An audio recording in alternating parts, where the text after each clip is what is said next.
Olá, tudo bem? Nós vamos estudar o assunto muito importante sobre a Bíblia Sagrada. A Bíblia é um livro diferente. Ela é uma coleção de livros, na realidade, né? São 66 livros que compõem a Bíblia.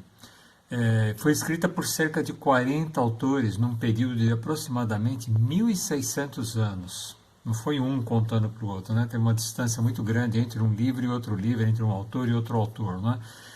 O interessante é que milhares de pessoas já leram a Bíblia, milhões de pessoas já leram a Bíblia e muitas foram totalmente transformadas.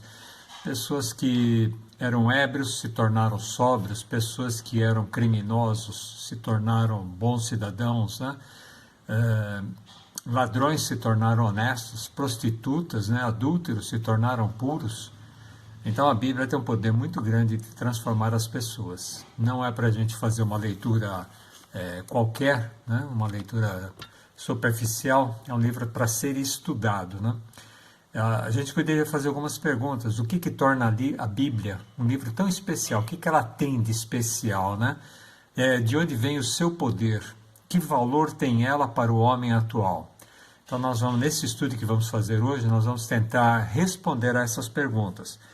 E se você tiver alguma dúvida sobre esse assunto, é só escrever para a gente lá no YouTube, no Face, onde você achar melhor meio de comunicação, pode fazer suas perguntas e vamos tirar suas dúvidas, né? Deus há de dar sabedoria para responder. Então, vamos fazer uma oração, porque uma das coisas importantes para nós quando vamos estudar a Bíblia sempre é primeiro orar, primeiro buscar a direção de Deus. Foi Deus quem inspirou o ser humano, né? O Espírito Santo que inspirou o ser humano a entender a Bíblia, né? A escrever a Bíblia, e nós a entendemos. Então nada melhor do que orar e pedir a direção dele para o nosso estudo. Vamos orar? Senhor nosso Deus e Pai, que ao abrirmos agora a Tua Palavra, Teu Santo Espírito possa ser conosco, dando-nos o entendimento, a compreensão necessária. E te pedimos também que, à medida que nós fomos estudando, aprendendo mais da Tua Palavra, que possamos ter a nossa vida transformada, à semelhança do caráter que Tu esperas de cada um de nós. Transforma a nossa vida, dá-nos o entendimento, te pedimos por Jesus. Amém. Muito bem. Então a primeira pergunta que nós vamos considerar aqui é como que Jesus considerava a Bíblia, o que ele achava da Bíblia. João 17, lembra, João capítulo 17, versículo 17. Lembrando que a Bíblia que Jesus tinha naquele tempo não era igual à nossa aqui, ele só tinha o Velho Testamento. O Novo Testamento foi escrito depois de Jesus. Então, o primeiro texto, como Jesus considerava a Bíblia, João capítulo 17, versículo 17. Santifica-os na verdade, a tua palavra é a verdade. Então, a primeira coisa que Jesus fala aqui, a palavra de Deus é a verdade. Às vezes perguntam, mas e quem tem razão? Qual é a verdade? A palavra de Deus é a verdade. Jesus está dizendo para nós. E também está pedindo para o Pai que nos santifique na verdade. Quanto mais a gente vai estudando a palavra de Deus, mais o nosso interior vai sendo transformado, nossa maneira de pensar, de agir, de falar, tudo vai sendo transformado através do estudo da palavra de Deus. Uma segunda pergunta para nós considerarmos é qual é a situação de muitos estudantes da Bíblia e o que eles necessitam para entendê-la. Como estão as pessoas no geral e o que elas precisam para entender a Bíblia. Vamos avançar um livro depois de João, livro de Atos, capítulo 8, Atos 8, 26 ao 21. 26 ao 21 não dá, né? 26 ao 31.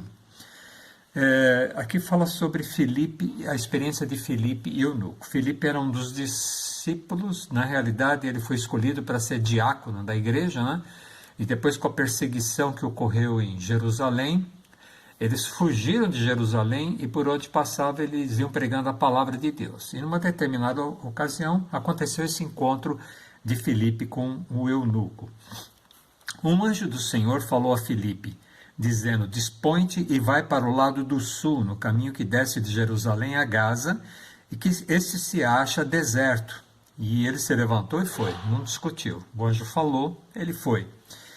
Eis que um etíope, eunuco, alto oficial de Candace, rainha dos etíopes, o qual era superintendente de todo o seu tesouro, que viera adorar em Jerusalém. Então, ele era da Etiópia, né? Era um ministro da Etiópia, era o superintendente, era o ministro das finanças, né? Da Etiópia. Ele veio adorar a Deus em Jerusalém. Ele já tinha ouvido falar de Deus, já aprendera de Deus. Então ele veio até Jerusalém para adorá-lo. Ele estava de volta e, assentado no seu carro, vinha lendo o profeta Isaías. Então disse o Espírito a Filipe: aproxima-te desse carro e acompanha-o. Correndo Filipe, ouviu ler o profeta Isaías e perguntou: compreendes o que vens lendo? Pergunta, né? Interessante. Quer dizer, o Espírito Santo mandou que Filipe fosse para uma determinada região. Ali ele tinha que correr atrás de uma carruagem, onde que estava esse eunuco, prestar atenção no que o eunuco estava lendo. Isso significa que o eunuco estava lendo em voz alta, né? Ele ouviu, e aí ele pergunta para o eunuco, correndo ali do lado da carruagem, né? Você compreende o que está lendo? Olha a resposta, né, do eunuco. Como poderei entender se alguém não me explicar? E convidou Filipe a subir e a sentar-se junto a ele. Como poderei entender se alguém não explicar? Então, o que a gente vai tentar fazer aqui é explicar, te dar um conhecimento um pouco maior sobre a palavra de Deus. E é claro que depois você estudando a palavra, você vai perceber que teu conhecimento da Bíblia, teu entendimento da Bíblia vai ser bem maior, né? Agora, qual seria uma maneira correta de estudar a Bíblia? Vamos lá para o livro de Isaías, no Velho Testamento. Isaías, capítulo 28, versículo 10. Isaías, vem antes de Jeremias, 28. Isaías 28, versículo 10.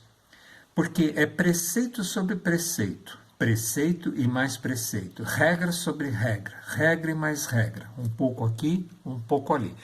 A Bíblia, ela não entra em contradição. Então, quando você vai estudar a Bíblia, eu tenho que já ter em mente o que eu já aprendi e ir comparando com o que eu estou lendo agora. Preceito sobre preceito, um pouco aqui e um pouco ali. Você vai comparando textos, vai vendo aquela situação e tentando entender o que estava acontecendo para que o autor daquele capítulo da Bíblia, daquele livro da Bíblia, dissesse essas coisas. Então a gente tem que tentar entender o contexto, a situação que estava sendo vivida ali.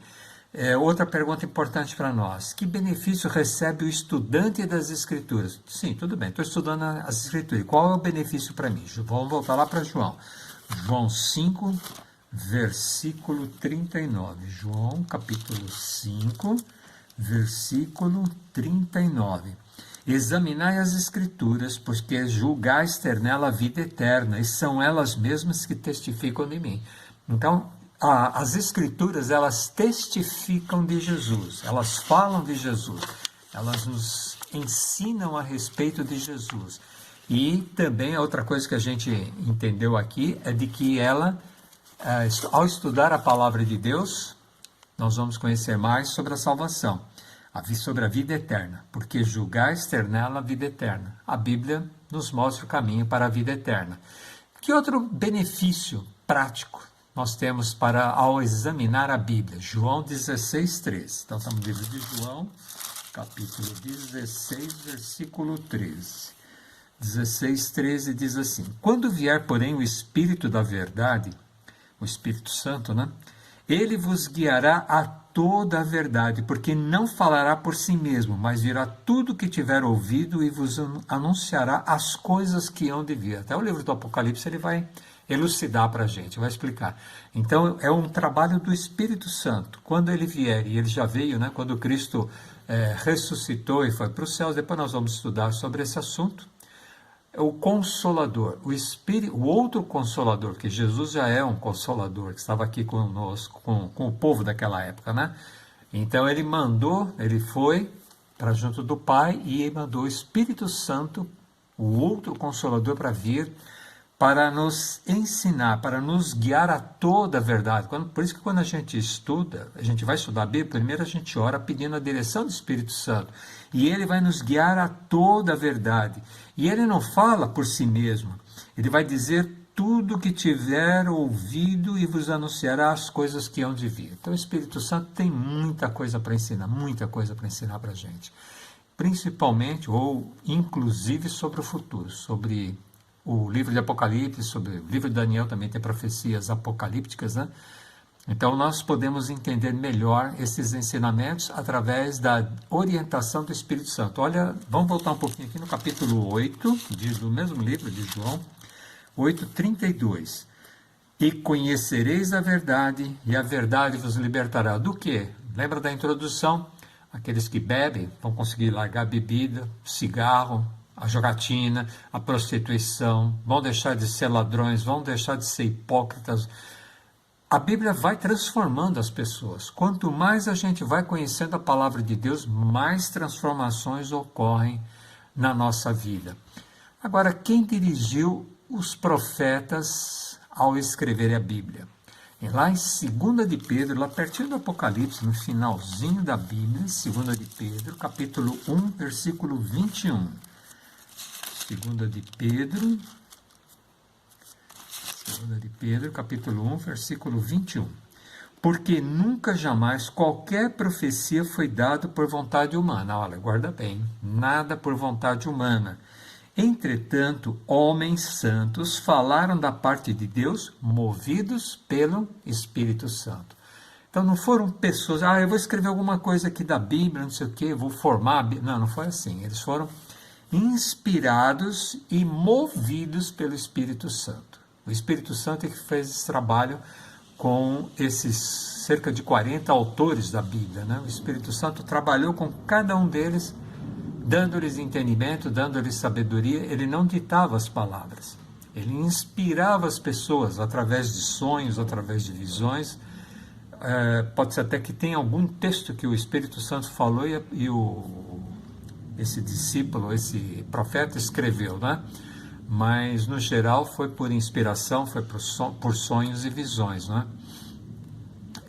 Agora, quanto do texto bíblico é inspirado por Deus? Quanto? 2 Timóteo, volta um pouco, 2 Timóteo 3, versículo 16. 2 Timóteo, capítulo 3, versículo 16. Olha o que diz aqui, na minha Bíblia diz assim: toda a Escritura, toda, é inspirada por Deus e útil para o ensino, para a repreensão, para a correção, para a educação na justiça. Vou ler o 17 também. A fim de que o homem de Deus seja perfeito e perfeitamente habilitado para toda boa obra. Olha por que Deus deu a Bíblia para a gente. Primeiro, toda ela é inspirada, toda. De Gênesis a Apocalipse. Não tem nada ali que, puxa, isso aqui não é, isso aqui foi inserido. Gente, não tem isso. Não tem nada disso. Toda ela é inspirada por Deus. E ela é útil para quê? Para o ensino, para a repreensão. De vez em quando a gente precisa de uns puxões de orelha, né? Deixa eu ver o que a Bíblia diz aqui. Eu estou fazendo isso aqui, o pessoal fala que é errado, deixa eu ver a Bíblia. A Bíblia confirma, é errado mesmo, né? Então, para a repreensão, para a correção, para mudar o nosso caminho. Eu não sabia disso aqui, então agora você já sabe. Então, anda no caminho certo. Para a educação na justiça. Nós vamos ser pessoas justas, né? A gente vê tanta corrupção, tanta sem-vergonhice nos nossos governantes, nos líderes da nação, né? Mas nós não precisamos ser iguais, a gente tem que ser de acordo com o modelo de Deus. O modelo de Deus é que nós sejamos justos, que nós sejamos honestos em tudo, né? Versículo 17 diz que a fim de que o homem de Deus, você e eu, né? Nós que estamos estudando a palavra de Deus, sejamos perfeitos e perfeitamente habilitados para toda boa obra. Deus nos capacita para toda boa obra. Ele nos habilita. Eu não sei fazer. Deus vai te ajudar, Deus vai te orientar. Deus não pede nada para a gente que não esteja ao nosso alcance. Ou não vai pedir nada para a gente que Ele não possa complementar aquilo que está faltando na nossa vida. Agora, tem uma parte da Bíblia que não foi escrita por autores humanos, né? Eu falei dos 40 autores, então vamos colocar mais 41, cerca de 41 autores, né? Olha lá o que diz em Êxodo, segundo livro da Bíblia, Êxodo, vamos lá para trás. A minha Bíblia já está meio viciada, ela já foi lida muitas vezes, então às vezes você vira a mão aqui, já quase cai onde tem que cair, né? No capítulo e versículos que você quer. Êxodo 31, 18. Êxodo 31, versículo 18. Na minha Bíblia está escrito assim: E tendo acabado de falar com ele no monte Sinai, deu a Moisés as 2 tábuas do testemunho, tábuas de pedra, escritas pelo dedo de Deus. O próprio Deus escreveu os 10 mandamentos que ele entregou para Moisés, e depois Moisés guardou na arca, lá no... Nós vamos estudar todos esses assuntos ainda, tá? Mas lá no tabernáculo, né, tem uma arca, né, num lugar santíssimo, e ele guardou lá dentro essa tábua da lei. Essa foi escrita pelo dedo de Deus. Isso não significa que Deus tem um dedo. Não vamos tentar colocar um corpo em Deus, que a Bíblia não mostra em nenhum lugar que ele tem um corpo, né? Esse dedo de Deus, quer dizer, foi o próprio Deus quem escreveu. Como ele escreveu? Não sei. Eu sei que Moisés cortou 2 tábuas de pedra e colocou ali, e Deus foi escrevendo. Será que ele tinha um raio laser, alguma coisa para escrever? Não sei. Eu sei que foi ele, a Bíblia diz que foi ele que escreveu, então nós acreditamos que foi ele que escreveu. Mais uma outra pergunta para nós: está alguém autorizado a alterar a Bíblia? Olha o que diz lá em Malaquias 3,6. Será que a pessoa pode fazer alguma mudança? Não gostei desse texto, não. Vou fazer uma adaptação aqui, gente. Olha o que a Bíblia diz sobre isso. Está percebendo? É um pouco aqui, um pouco ali, comparando textos, a gente vai tendo uma visão do geral, né? Então, Malaquias é o último livro do Velho Testamento, capítulo 3, versículo 6. Porque eu, Senhor, não mudo, por isso vós, ó filhos de Jacó, não sois consumidos. Deus não muda. Então, ele não ia mudar nada aqui na Bíblia. Se ele escreveu assim, inspirou assim, dessa forma, então pode ser que a compreensão nossa esteja deficiente. Mas ele não muda nada do que está aqui. O que vai ter que mudar é a nossa compreensão da palavra de Deus. Um outro texto ainda com relação a isso, nós temos no livro do Apocalipse, capítulo 22, versículo 18 e 19. Olha o que ele diz aqui para quem acrescenta alguma coisa à Bíblia. Apocalipse, capítulo 22, versículos 18 e 19. Eu, a todo aquele que ouve a palavra da profecia deste livro, testifico. Se alguém lhe fizer qualquer acréscimo, Deus lhe acrescentará os flagelos escritos nesse livro. Você faz acréscimo, então você vai sofrer os flagelos que estão aqui no livro de Apocalipse. E se alguém tirar qualquer coisa das palavras do livro dessa profecia, Deus tirará a sua parte na árvore da vida, da cidade santa e das coisas que se acham escritas nesse livro. Não podemos nem acrescentar nem tirar. Não é para adaptar nada aqui, é o que está aqui. Eu posso ler ela numa linguagem mais atual, mas sem perder nenhum sentido do que Deus colocou na palavra dele. Nós temos que seguir os ensinamentos de Deus como estão na Bíblia, sem ajustes. Porque se formos fazer ajustes, depois nós vamos ter que acertar contas com Deus. Gostaria de ler agora os 2 últimos textos, né? Como são chamados os praticantes dos ensinos bíblicos. Primeiro vamos lá em João 13. João 13, 17. 13, versículo 17, diz assim: Ora, se sabeis estas coisas, bem-aventurados sois ao praticá-las. Então, se eu estou sabendo dessas coisas, se eu estou aprendendo aqui, o melhor que eu faço é praticar. E olha esse reforço aqui, lá em Tiago 1, 22. Tiago, capítulo 1, versículo 22. Logo depois de Hebreus, Tiago, capítulo 1, versículo 22. Diz assim: tornai-vos, pois, praticantes da palavra, e não somente ouvintes, enganando-vos a vós mesmos. Eu não posso ser só um ouvinte, eu estou aprendendo a palavra de Deus, eu tenho que praticar esses ensinamentos. Ah, mas é difícil. Pede ajuda para Deus, pede ajuda para o Espírito Santo. O Espírito Santo está doido para ajudar a gente. Agora eu tenho que querer para ele ajudar. Se eu não ajudar, ele não vai fazer nada, ele vai ficar quieto ali no canto dele. É diferente do inimigo. O inimigo já vem, mete o pé na porta, já vai entrando e já vai querendo tomar conta da situação. O Espírito Santo trabalha de uma forma diferente. Ele bate na porta do seu coração, na sua mente, né? E se você ouvir e abrir a porta, ele entra e faz um banquete. Está lá em Apocalipse 3:20. Essa é a forma do Espírito Santo agir. Se você quer que ele haja na sua vida, então peça para ele: Senhor, me ajuda. Eu quero fazer essas mudanças, eu sei das necessidades, eu preciso mudar, eu preciso da tua ajuda. Tá bem? Qualquer dúvida que ficou, pode escrever, pode fazer suas perguntas, terei prazer em responder. Se eu não souber, eu vou pesquisar, você não vai ficar sem resposta, tá bom? Vamos orar então para encerrar esse nosso assunto. Senhor nosso Deus e Pai, muito obrigado por esse estudo que nós fizemos sobre a Tua Palavra.